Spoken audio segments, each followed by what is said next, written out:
Hello नमस्कार साथियों, कैसे हो सब लोग। आई होप आप सभी लोग ठीक होंगे। आज हम एक ऐसे टॉपिक के बारे में बात करेंगे जो कि बहुत ही ज़्यादा सुर्खियों में रहा है, यानी कि 8वां वेतन आयोग, 8 पे कमीशन। और सरकार ने घोषणा कर दी है कि वो 8वां वेतन आयोग लागू करेगी। 1 जनवरी 2026 से ये आपका लागू हो जाएगा। अब 8वें वेतन आयोग में आपकी सैलरी किस तरह बढ़ेगी, जो केंद्रीय कर्मचारी है आपकी पेंशन किस तरह बढ़ेगी, वो सारी चीज़ें हम आज इस वीडियो में डिस्कस करेंगे। बहुत से लोगों ने तो ऐसी भी हवा फैला दी है कि आपकी सैलरी 2 गुनी 3 गुनी हो जाएगी। तो यार ऐसा कुछ नहीं है। रियलिटी क्या है, सैलरी आपकी बढ़ेगी, लेकिन किस तरह बढ़ेगी, जो आपका फिटमेंट फैक्टर है वो कितना तय किया गया है, कितना अनुमानित है, वो सारी चीज़ें वीडियो में डिस्कस करेंगे। तो दोस्तों आ जाओ स्लाइड पे। तो दोस्तों सबसे पहले तो अगर आप लोग एक कर्मचारी हो तो आपको ये पता होना चाहिए कि वेतन आयोग है क्या। वेतन आयोग केंद्र सरकार द्वारा स्थापित एक निकाय है जो कर्मचारियों के वेतन ढांचे में बदलाव की समीक्षा और सिफारिश करता है। वेतन आयोग की संरचना व्यय विभाग यानी कि वित्त मंत्रालय के अंतर्गत आती है। वेतन आयोग का गठन आमतौर पर हर 10 वर्ष में किया जाता है और इसका पहला वेतन आयोग हमारा लगा था 1946 में स्थापित किया गया था। आज़ादी के बाद से कुल 7 वेतन आयोगों का गठन किया गया है। नवीनतम वेतन आयोग जो हमारे अभी लागू है, वेतन आयोग का गठन वर्ष 2014 में किया गया था और इसकी सिफारिशें वर्ष 2016 में लागू हुई। वर्तमान में केंद्र सरकार के कर्मचारियों एवं पेंशन भोगियों को 7वें वेतन आयोग की सिफारिशों के आधार पर वेतन मिलता है। ये तो हो गई वेतन आयोग की बात। तो साथियों अब देखो जो हमारा 7वां वेतन आयोग है उसके अनुसार न्यूनतम वेतन है वो है एक्रोड फॉर्मूले के आधार पर सरकार से न्यूनतम वेतन 18,000 रुपये प्रति माह निर्धारित करने की सिफारिश की गई थी। और उसका जो अधिकतम वेतन है वर्तमान में सम्मान वेतन स्तर पर कैबिनेट सचिव एवं अन्य हेतु 2.5 लाख रुपए प्रति माह है। 7वें वेतन आयोग के अनुसार किसी भी सरकारी कर्मचारी का न्यूनतम वेतन होना चाहिए 18,000 और अधिकतम वेतन होना चाहिए 2.5 लाख रुपए प्रति माह। ये इसमें आपके बेसिक पे की बात की गई है। और इसके साथ में बात कर लेते हैं महंगाई भत्ते की। जो महंगाई भत्ता आपका डीए है, महंगाई भत्ता की दर फिलहाल 7वें वेतन आयोग की सिफारिश के आधार पर तय की जाती है और हर 6 महीने में इसमें आपके बदलाव होता रहता है। और अभी वर्तमान में है जो आपके डीए है वो है 53%। डीए के बारे में देख लो वर्तमान में कितना डीए है आपका। तो केंद्र सरकार की ओर से साल 2024 में 6 मार्च को महंगाई भत्ता 4% बढ़ाकर बेसिक सैलरी का 50% कर दिया गया था। यानी हमारे बेसिक का 50% तो डीए हो गया और उसके बाद अक्टूबर में इसमें संशोधन किया गया और 3% इसे और बढ़ा दिया गया। इसका मतलब वर्तमान में हमारा 53% हमारा डीए है। और 28 फरवरी 2014 को पूर्व प्रधानमंत्री मनमोहन सिंह की ओर से गठित 7वें वेतन आयोग ने 19 नवंबर 2015 को अपनी रिपोर्ट दी थी, जिसकी सिफारिशें 1 जनवरी 2016 से लागू हुई। और अब मोदी सरकार की ओर से 8वें वेतन आयोग की घोषणा कर दी गई है और 1 जनवरी 2026 से ये आपका लागू हो जाएगा। यानी 8 महीने में जो आयोग है वो अपनी रिपोर्ट देगा, जो फिटमेंट फैक्टर है वो कितना रखेगा। अब बात कर लेते हैं एक बार फिटमेंट फैक्टर क्या है, क्योंकि ये सबसे ज़्यादा जरूरी है। फिटमेंट फैक्टर इसी के आधार पे हमारी सैलरी बढ़ती है। तो दोस्तों फिटमेंट फैक्टर के बारे में आपको भी थोड़ी बहुत जानकारी होनी चाहिए। फिटमेंट फैक्टर सरकारी कर्मचारियों और पेंशन भोगियों के वेतन और पेंशन में सुधार करने के लिए इस्तेमाल किया जाने वाला एक फॉर्मूला है। ये कर्मचारी की मूल सैलरी को एक निश्चित मल्टीप्लायर से बढ़ाकर नए वेतनमान में एडजस्ट करता है। इसे हर वेतन आयोग की सिफारिशों के आधार पर तय किया जाता है। साथ ही समय समय पर इसमें बदलाव भी किए जाते हैं। इसका मुख्य उद्देश्य कर्मचारियों की आर्थिक स्थिति को बेहतर बनाना और फिटमेंट फैक्टर को तय करते समय सरकार की आर्थिक स्थिति, महंगाई दर और कर्मचारियों की ज़रूरतों को ध्यान में रखा जाता है। तो ये हो गया आपका फिटमेंट फैक्टर। अब 6ठे और 7वें वेतन आयोग से जो पुरानी कुछ बातें हैं वो पहले समझते हैं। यह है 6वां वेतन आयोग। 6वें वेतन आयोग ने केंद्रीय कर्मचारियों के न्यूनतम वेतन को 2550 रुपये से बढ़ा के 7,000 रुपये करने की सिफारिश की थी। और 7वें वेतन आयोग ने केंद्रीय कर्मचारियों के न्यूनतम वेतन को 7,000 से बढ़ा के 18,000 रुपये करने की सिफारिश की थी। सातवें वेतन आयोग ने केंद्रीय कर्मचारियों के वेतन में करीब 2.57 गुना वृद्धि की थी। यानी कि ये आपका फिटमेंट फैक्टर था सातवें वेतन आयोग का, 2.57 गुना वृद्धि की थी। सातवें वेतन आयोग की सिफारिशें 2016 में आपकी लागू हुई थी। अब देखते हैं आठवें वेतन आयोग के तहत संभावित वृद्धि। अगर पिछले 2 आयोगों की औसत वृद्धि यानी कि 2.5 से 3 गुना को आधार माने तो केंद्रीय कर्मचारियों के न्यूनतम वेतन में 18,000 से 45,000 रुपये यानी कि 2.5 गुना तक वृद्धि हो सकती है।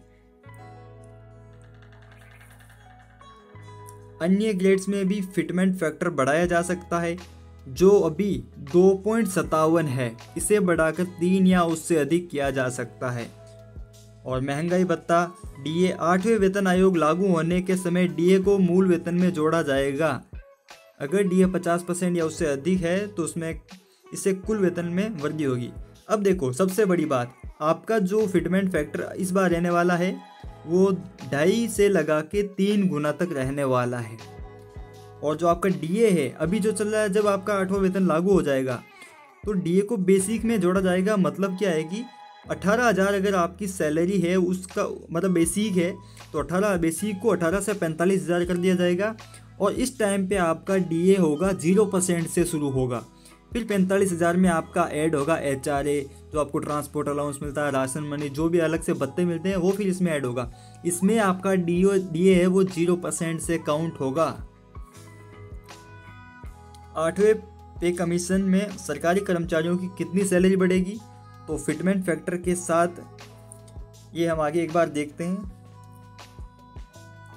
पेंशन में वृद्धि, जो पेंशन वाले हैं उनके लिए तो मौज हो गई। पेंशन धारकों को भी मूल पेंशन में लगभग 2.5 से 3 गुना वृद्धि का लाभ हो सकता है। भत्तों में सुधार, यानी जो हाउस रेंट अलाउंस और अन्य भत्ते हैं उनमें भी संशोधन होगा। और डीए है वो भी आपका बढ़ता रहेगा, क्योंकि महंगाई जिस दर से बढ़ रही है उस दर से डीए को भी सरकार को बढ़ाना पड़ेगा। ये देखो छठे आपका जो पे कमीशन है उसमें न्यूनतम वेतन था 7,000 रुपये और मल्टीप्लिकेशन फैक्टर आपका क्या रखा गया था 1.86। 7वें पे कमीशन में था 18,000 रुपये, 2.57 आपका मल्टीप्लिकेशन फैक्टर था। और इस बार 8वां पे जो आपका पे कमीशन है संभावित है कि मिनिमम बेसिक पे 45,000 रुपये आपका होगा, और जो कि लगभग 3 गुना से अधिक की अभी संभावना है। अब देखो कितना करती है गवर्नमेंट, 2.57 से लगा के 2.87 तक का आंकड़ा है। और 3 से भी अधिक गुना भी हो सकती है, 2.87 गुना भी हो सकती है, 3 से अधिक गुना भी हो सकती है। अब 8 महीने बाद आयोग क्या रिपोर्ट देता है उसी पे है। लेकिन हम एक बार एक एग्जाम्पल देके मैं आपको समझाता हूँ कि आपकी सैलरी बढ़ेगी कैसे। और ये छठे वेतन आयोग और 7वें वेतन आयोग की डिटेल है। जैसे कि छठा वेतन 2006 में लागू हुआ था, 7वां वेतन आपका 2016 में। इसमें 7,000 मिनिमम थी, इसमें 18,000 कर दी। और मैक्सिमम 80,000 थी, उसे 2.5 लाख कर दिया गया था। मूल वेतन का 1.86 गुना हुआ, ये 2.57 गुना हुआ। और अलाउंस आपके एचआरए हैं और जो अदर अलाउंस है वो इसमें जुड़ते थे। इसके अलावा भी यही सेम प्रोसीजर इसमें था। और पेंशन वालों के लिए पहले क्या था कि 2006 से पहले सेवानिवृत्त आयु के बाद अतिरिक्त पेंशन के विकल्प के साथ संशोधित, यानी जो उनकी सर्विस होती थी उसी के अकॉर्डिंग उनको पेंशन मिलती थी। लेकिन न्यूनतम पेंशन है, जो न्यूनतम पेंशन वो 9,000 रुपये आपकी 7वें वेतन आयोग में की गई थी। इसमें भी इस बार सुधार की संभावना है। और डीए है वो आपका 0 से शुरू होता है हर बार। इस बार भी आपका डीए 0 से शुरू होगा। अब देख लेते हैं एक बार कि आपकी सैलरी बढ़ेगी कितनी। तो दोस्तों अब देखते हैं, एक एग्जांपल लेते हैं। जैसे मान लो कोई आदमी 2006 में सर्विस कर रहा था और उसकी सैलरी छठा वेतन आयोग लागू होने से पहले बेसिक उसका था 10,000 रुपये और उस टाइम पे मान लो डीए था 30%। तो टोटल उसकी सैलरी कितनी बनती 13,000 रुपये प्लस अदर जो भी उसके भत्ते थे वो। और जैसे ही आपका छठा वेतन आयोग लागू होता है, जो 6 पे कमीशन लागू होता है, उसके बाद जो सैलरी है वो कितनी बढ़ती है 10,000 गुना करना है 1.86, यानी कि आपका जो बेसिक हो जाता है वो हो जाता है 18,600। अब इसमें जुड़ेगा डीए। डीए कितना है 30%? नहीं, 30% नहीं जुड़ेगा क्योंकि DA हो जाएगा 0। इसमें फिर आपका क्या जुड़ता है, HRA। DA 0 से शुरू हो जाता है और HRA और जो भी आपके अदर्स भत्ते हैं वो आपके इसमें जुड़ जाते हैं। और जो 1.86 है ये होता है आपका फिटमेंट फैक्टर।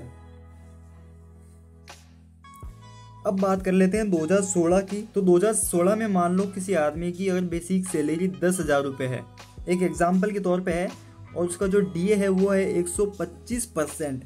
तो टोटल सैलरी कितनी बनती थी, टोटल सैलरी आपकी बनती थी इसमें 22,500 रुपये टोटल इसमें आपकी सैलरी बनती थी। और जैसे ही 7th पे कमीशन लागू हुआ उससे क्या है कि जो आपका बेसिक पे है उसको गुणा किया गया, कितना, फिटमेंट फैक्टर उस टाइम पे था 2.57 से गुणा करने पर यानी कि आपका जो बेसिक है वो हो गया 25,700 रुपये। तो 25,700 रुपये आपका बेसिक हो गया और जो DA था वो ऑल ओवर 0 हो गया। फिर आपका DA शुरू हुआ 0 से, फिर आपके इसमें अदर जो भी भत्ते हैं HRA, ट्रांसपोर्ट, राशन के, वो सारे इस बेसिक के आधार पे आपके जुड़ते रहते हैं। अब बात कर लेते हैं एक बेसिक सैलरी है जो 21,700 जो लगभग रेलवे में और जो पुलिस में कर्मचारी है उनकी एक शुरुआती सैलरी है लेवल 3 की। उसका हम एक एग्जाम्पल लेके चलते हैं जो 2026 में भर्ती होंगे उनके लिए। माना कि लेवल थर्ड की जो एक सैलरी बनती है 21,700 अभी एक बेसिक है। इसमें जो फिटमेंट फैक्टर हम मान के चलते हैं कि 2.5 गुना हम अगर फिटमेंट फैक्टर इसमें माने है तो 2.5 गुना से 3 गुना के बीच में है, उससे ज़्यादा भी हो सकता है। लेकिन अगर हम इसमें 2.5 गुना फिटमेंट फैक्टर मानते हैं तो फिर आपका बेसिक है वो बन जाएगा लगभग 54,250 रुपये। और ये मिनिमम इतना आपका बनने वाला है। और अभी जो आपका जैसे DA है, अभी आपका DA जुड़ रहा है 53%, वो फिर यहाँ पे हो जाएगा 0% से शुरू हो जाएगा। इसमें फिर ऐड हो जाएगा आपका HRA जो कि अभी 30% है, उसमें कितनी बढ़ोतरी होती है, कितना उसमें संशोधन होता है वो अलग है। अगर किसी का TA मिलता है तो TA, राशन मनी है तो राशन मनी। लेकिन एक शब्द, एक चेहरा आप याद रखना, निर्मला सीतारमण, टैक्स भी आपका उसी तरह से बढ़ने वाला। तो दोस्तों ये थी हमारी वेतन आयोग की बातें। काफ़ी साथी कंफ्यूज थे कि सैलरी डबल हो जाएगी, ऐसी हो जाएगी। देखो सैलरी आपकी बढ़ेगी, टैक्स भी आपका बढ़ेगा, महंगाई भी आपकी उसी तरह से बढ़ेगी। बचने वाला आपके पास में कुछ नहीं है, बस आपके मन में थोड़ा भरोसा है कि हाँ मुझे ज़्यादा मिल जाए, यानी जितना आपका खर्च हो रहा है उतना लगभग आपको मिल जाएगा। अदर से आप कुछ भी खर्चा नहीं कर सकते। बाकी निर्मला सीतारमण जी को याद रखना, महंगाई भी उसी दर से बढ़ती रहेगी, जितनी सैलरी बढ़ाई है ना उससे 2 गुने आपसे निकाल भी लेंगे। तो दोस्तों ये था हमारा एक छोटा सा टॉपिक का, आपका जो भी कन्फ्यूजन था अब तो दूर हो गया होगा। बाकी सैलरी बढ़ रही है उसकी खुशी में बढ़िया नींद लो, बढ़िया पढ़ाई करो। जो स्टूडेंट हैं तो आपको पढ़ाई करनी चाहिए अब तो, क्योंकि सैलरी बढ़ने वाली है। क्योंकि अगर महंगाई बढ़ेगी, अगर कोई रोज़गार नहीं रहा तो फिर आपके लिए क्या मतलब है। इससे अच्छा है कि कोई जॉब कर लो, ताकि गवर्नमेंट के कर्मचारी बनने के बाद में सरकार अपने साथ में लेके चलती है। यार महंगाई बढ़ा रहे हैं तो इन कर्मचारियों को तो साथ में लेके चलें, बाकी तो पीछे मरो, कोई भी कुछ भी करो, उससे गवर्नमेंट को क्या मतलब है। ठीक है दोस्तों, मिलते हैं अगली वीडियो में, तब तक के लिए गुड बाय।